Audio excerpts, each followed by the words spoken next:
궁금하지 않나요? 어떻게 잠수함이 이렇게 바다 밑으로 내려가는지. 아르키메데스 원리라 그러죠. 바가지로 탁 이게 덮어놓은 행성 MBT 보통 이렇게 한미 함수에 있습니다. 이걸 딱 열게 되는 것 같으면은 잠을 하기 시작하는데 쭉 내려가는 게 아니고 양성 부력을 가지고 있다가 딱 중성 부력을 딱 가지게 됩니다. 물속에 들어가 가만히 있는 거죠. 얘가 이렇게 추진을 하면은 자망했다가 다시 반대로 하면 부상했다. 이렇게 굉장히 고도의 어떤 그런 기술을 가지고 있죠. 이게 잠수함을 처음 만들어 가지고 성공한 나라가 없더라잖아요. 사실은 한 번에 이렇게 우리 대한민국 말고는 그게 맞게끔 정확하게 설계를 해가지고 웨이트를 측정해가지고 배에 설치를 해야 되는 것이고.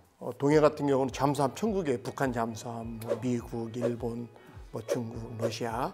그래서 이제 아까 제가 함장 캡틴의 4대 책무를 이야기했는데 이제 함장들은 항상 자기 배 안전 항해를 생각해요. 그 천안함 피격으로 얼마나 국가가 시끄럽고 정말 어려움이 많았어요.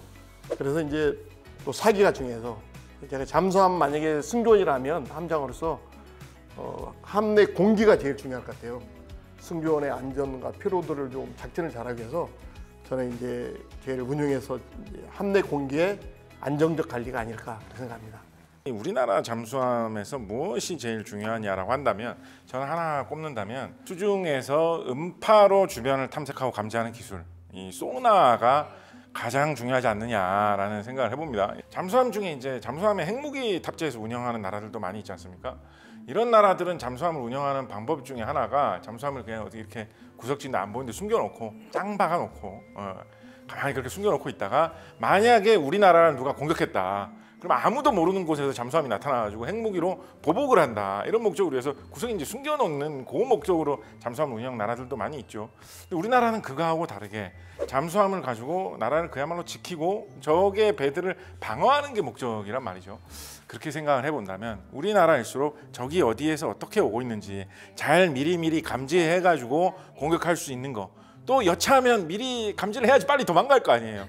잠수함이란 게 또 의외로 공격당하면 오래 버틸 수 없고 취약할 수밖에 없거든요. 물속에서 뭐 자그마한 구멍이라도 하나 나면 위험하기 때문에 저는 소나가 굉장히 중요하지 않느냐 이런 생각을 좀 갖고 있습니다. 다양한 종류의 소나를 가지고 있죠. 기본적으로 능동 소나와 수동 소나가 있는데 가급적이면은 능동 소나는 사용하지 않죠. 능동 소나는 액티브 소나이기 때문에 내가 송신을 해서 이렇게 표적을 갖다가 탐지하는 기술을 가지고 있기 때문에 송신하게 되는 것 같으면 핑 신호가 아주 물속에서는 강하게 기가 찢을 정도로 세게 나기 때문에 그러면 노출되기 때문에 가급적이면은 패시브 소나만 사용하죠. 패시브 소나도 보면은 주 소나가 이렇게 실린더리컬 하이드로폰 어레이라 가지고 CHA가 있고 표적에 대한 거리를 측정하는 패시브 레인징 소나가 있고 어레이를 탐지하는 IPS 소나가 있고 여러 가지 요즘 같은 경우는 이제 측면 어레이 파스가 있고 그 다음에 선배열 토잉하는 또 타스가 있고 다양한 종류 센서가 있습니다. 그렇기 때문에 저주파일수록 아주 적은 소리에 민감하게 먼 거리에 있는 것도 이렇게 탐지를 할 수 있기 때문에 그 영화에 보면 이렇게 숨어 있을 때는 저한테 들킬 수 있으니까 안에서 떠들지도 말라고 하는데 그거 진짜입니까? 일반 설치된 그 소나를 할지라도 그 하이드로폰 거기에 이렇게 대고 이렇게 노래를 부르면은 오디오로 다 이렇게 노래 소리가 들립니다. 고래가 시합하는 거 들려요 우리하고. 네. 그렇기 때문에 그 탐지 어떤 능력만 비교하면 잠수함은 가만히 숨어 있으면 사실 그 탐지하기가 거의 불가능해요 보면은. 염탐꾼 노릇을 잘해야 돼요. 안 들키고 정보를 획득하는 거. 전시에는 그 정보를 가지고 가장 먼저 공격하고 최후까지 살아나서 보복할 수 있는 능력. 이것이 가장 중요한데 그렇게 하려면은 먼저 보고 먼저 쏘고 나는 안 잡히고. 그렇게 하면 소나 아까 얘기한 소나 얘기했죠. 그렇죠. 잠수함 도둑질을 하는 거예요. 은밀하게 이런 작전을 수행하는 게 잠수함이. 2차 대전까지 영국이 잠수함이 있었어요. 많이 있었어요. 세력이. 근데 안 썼어. 왜냐 영국에서는 어떻게 신사나라에서 비굴하게 이렇게 물속에서 쏘는 걸 대응하냐. 그러다 영국이 망할 뻔했죠. 아니 잠수함과 유일하게 이렇게 어뢰가 있지만은 얘는 선유도 어뢰거든요.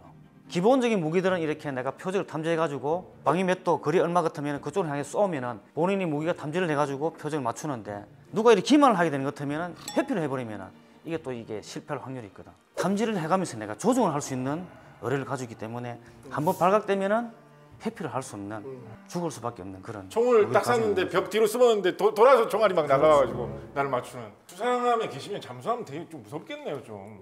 속력이 빠르잖아요. 기도를 해야 돼요. 어떻게 기도도 중요하지만 자력으로 항상 적 정보를 가지고 잠수함이 이렇게 북한 잠수함이 지금 어디쯤 있는가가 계속 정보로 와요. 예상 루트가. 그러면 그쪽으로 안 가려고 그러고 항상 견시들이 잠만경 같은 경우가 있는지 북한 잠수함이나 그리고 또 이렇게 피해 다니려고 그래요. 창과 방패의 싸움이에요. 근데 잠수함 탐지가 그렇게 쉽지가 않아요. 해군은 휴전선에서 멀리 있어도 무섭군요. 살벌하군요. 어떻게 보면.